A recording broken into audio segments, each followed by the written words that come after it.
Bayangkan sebuah dunia yang selalu gelap gulita, di mana siang dan malam tidak pernah ada, dan matahari hanyalah mitos.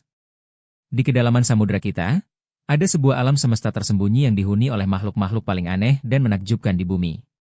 Mereka adalah para penghuni laut dalam, spesies yang lahir dan hidup tanpa pernah melihat seberkas pun cahaya matahari. Zona ini dikenal sebagai zona afotik, dimulai sekitar 200 meter di bawah permukaan laut, tempat di mana cahaya matahari tidak lagi mampu menembus. Di sana, kegelapan abadi menjadi rumah bagi kehidupan yang telah beradaptasi secara ekstrim.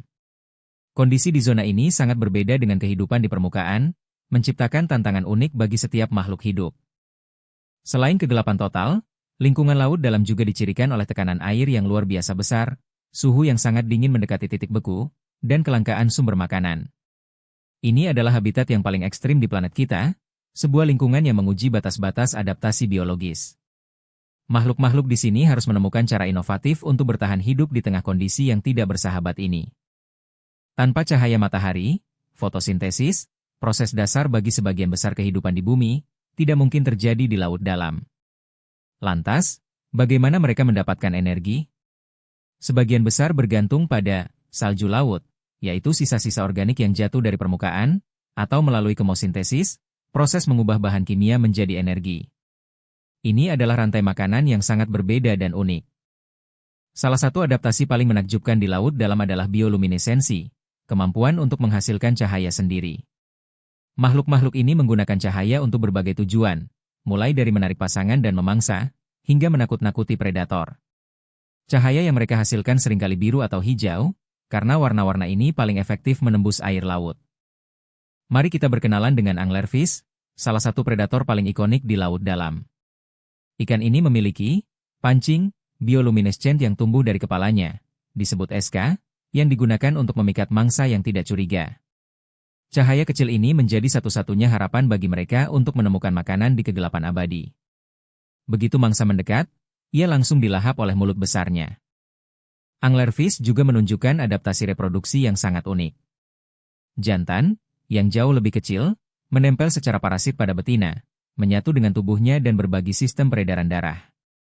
Ini memastikan bahwa ketika betina siap bertelur, sperma jantan selalu tersedia, sebuah strategi cerdik untuk mengatasi kesulitan menemukan pasangan di lautan yang luas dan gelap.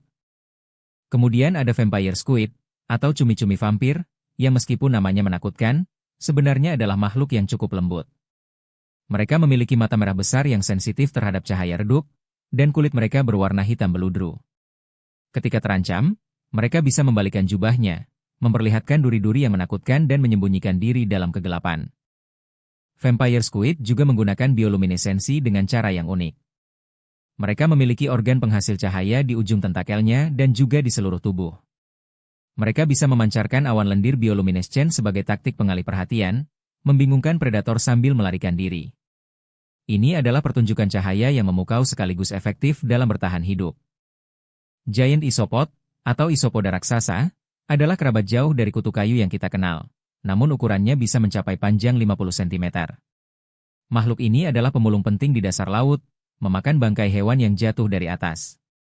Dengan tubuh yang kuat dan mampu menahan tekanan ekstrim, mereka adalah bagian integral dari daur ulang nutrisi di ekosistem laut dalam. Glass squid, atau cumi-cumi kaca, adalah contoh sempurna dari kamuflase transparan.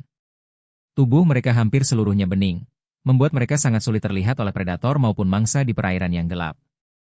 Hanya mata dan organ pencernaan mereka yang terlihat, sebuah adaptasi brilian untuk bersembunyi di lingkungan tanpa cahaya.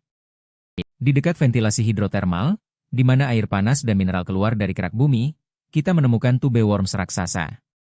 Makhluk ini tidak memiliki mulut atau sistem pencernaan, melainkan mengandalkan bakteri kemosintetik yang hidup di dalam tubuh mereka.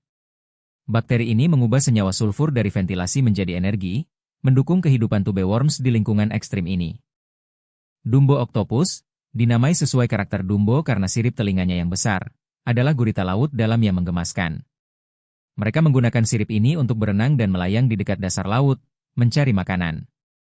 Gurita ini hidup di kedalaman yang sangat jauh, menunjukkan betapa beragamnya bentuk kehidupan di zona afotik. Gulper eel, atau belut pelahap, memiliki mulut yang sangat besar dan rahang yang bisa mengembang, memungkinkannya menelan mangsa yang ukurannya jauh lebih besar dari dirinya sendiri. Adaptasi ini sangat penting di laut dalam, di mana makanan langka dan setiap kesempatan untuk makan harus dimanfaatkan sepenuhnya. Tubuhnya yang ramping dan panjang juga membantunya bergerak di kegelapan. Comjelias, atau ubur-ubur sisir, adalah makhluk transparan lain yang memukau dengan barisan, sisir, silia mereka yang berkedip-kedip. Sisir ini membiaskan cahaya dan menciptakan efek pelangi yang indah saat mereka bergerak.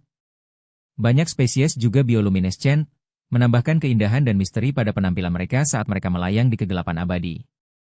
Karena tidak ada cahaya, makhluk laut dalam telah mengembangkan indera lain yang sangat tajam. Mereka memiliki kemampuan chemoreception yang luar biasa untuk mendeteksi bau di air, membantu mereka menemukan makanan atau pasangan.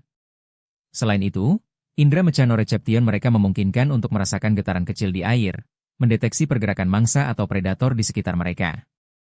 Rantai makanan di laut dalam sangat berbeda. Tanpa produsen primer berbasis fotosintesis, dasar jaring makanan seringkali adalah bakteri kemosintetik atau salju laut. Kemudian, pemulung seperti isopoda raksasa membersihkan bangkai, dan predator seperti anglerfish memburu makhluk lain. Ini adalah ekosistem yang seimbang namun rapuh, sepenuhnya bergantung pada sumber daya yang terbatas. Mencari pasangan di lautan yang luas dan gelap adalah tantangan besar.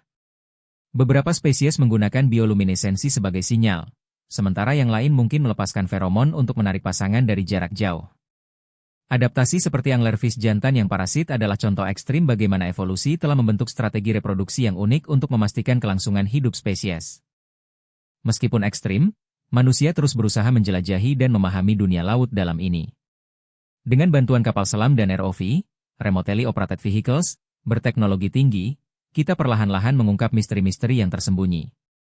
Setiap ekspedisi membawa penemuan baru, memperkaya pemahaman kita tentang kehidupan di bumi dan potensi kehidupan di luar sana. Namun, ekosistem laut dalam yang rapuh ini juga menghadapi ancaman serius dari aktivitas manusia. Polusi plastik, penangkapan ikan berlebihan, dan potensi penambangan laut dalam dapat memiliki dampak yang menghancurkan. Perlindungan habitat-habitat unik ini menjadi sangat penting untuk menjaga keanekaragaman hayati dan keseimbangan ekosistem global. Dunia laut dalam adalah bukti nyata keajaiban evolusi dan ketahanan hidup. Makhluk-makhluk yang tidak pernah melihat cahaya matahari ini mengajarkan kita tentang adaptasi yang luar biasa dan pentingnya setiap ekosistem, sekecil atau sedalam apapun. Mari kita terus mendukung penelitian dan upaya konservasi untuk melindungi harta karun tak ternilai ini untuk generasi mendatang.